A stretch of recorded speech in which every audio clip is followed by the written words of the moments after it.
All right, let's take your callers. Barbara in New York on WOR. Go ahead, please. Michael, it won't make any difference if Obama wins or not because all the Republican candidates are the same.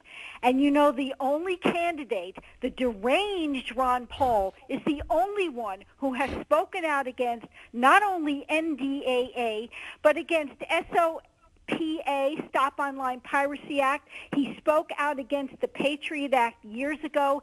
He's the only one warning about the fascism and the oppression coming to America, and he's been right. And let me... Well, he is. Hold on. He is right, but he's unelectable. You supported John McCain 4 years ago, and who is the author of... Whoa. Hold on a minute. Wait, stop. You wanted me to support Obama? No. I want you to support the candidate that supports the Constitution, and it doesn't... Wait. Don't get hysterical, please. It's one thing to say the man has some good ideas and some crazy ideas. It's another thing to be a realist and ask yourself, could he beat Obama? You don't really believe that he could beat Obama, do you? Obama. That's where you're wrong. You think nutcase Newt can beat Obama? You think that's... No. When did I say... Wait, ma'am, stop. You're sounding... You sound like you're hysterical. You're sounding just like Ron Paul. Why are all the Ron Paul addicts so hysterical, I'd like to know?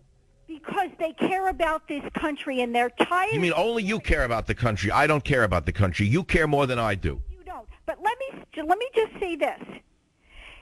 The Republicans are no different from the Democrats. Not one of them has spoken out against NDAA or SOPA or the Patriot Act. They're all for going over and bombing all over. Well, you're wrong. When you say none of them have spoken out, what do you mean? None of the Republican senators?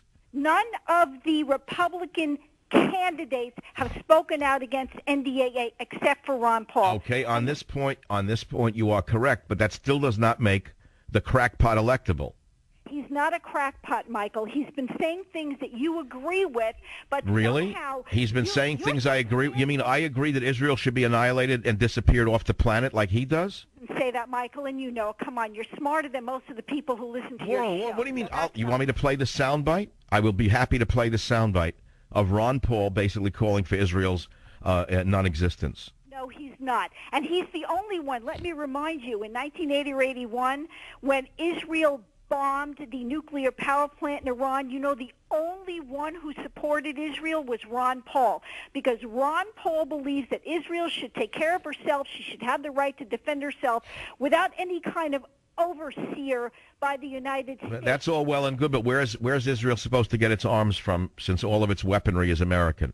Hey, other than the domestically manufactured material, where's Israel supposed to get its munitions from? The bunker-busting bombs that it has come from the United States of America, so that's a moot point to say Israel should defend itself. Without weapons, it can't defend itself. It's got plenty of weapons, Michael, and you know it. It's got more weapons probably than we do by now, and they do a damn pretty good job of defending themselves. Remember the raid on Entebbe? They do very well. Entebbe was a long time ago. That's when they had real leadership in Israel, before the people with Saks Fifth Avenue charge accounts in New York took over the country. That's before the Russians came to Israel. That's when Israel was still Israel. Israel's a shell of its former self. And it's up to Israel to get its own leadership, like it's up to the United States to get its leadership that's authorized by the Constitution and restore. I agree with you, but you're still not answering the fundamental question, Barbara, because I think you're blinded with passion, which in some ways is a good thing, but also you don't have the long vision. I'm trying to bring you up to a final debate between Ron Paul and Barack Obama. Now, forget the ideas. Do you understand that many elections are based upon looks rather than on substance? Michael, I don't care. I've been voting since 1972, and I voted for George McGovern because he was anti-war.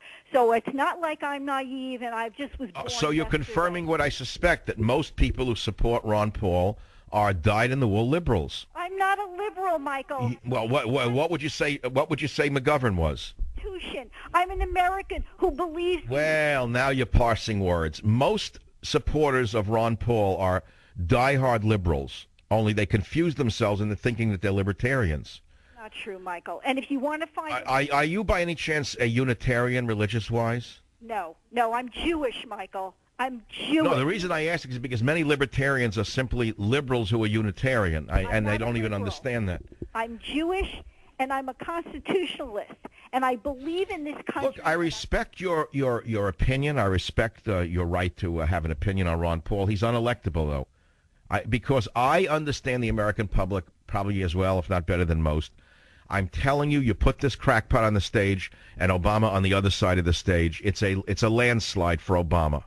I disagree with you, Michael. All right, we can disagree as friends. My father's store had a little sign in it that said, "Don't go away, Mayor, just go away." That's the sign that hangs over the microphone here in the Savage Studio. It doesn't say, "Don't go away, Mayor, just go away." He had that little sign in his antique store. I used to love that sign. I'll be right back, right here on the Savage Nation, to talk about the Caucasian Caucus in Iowa.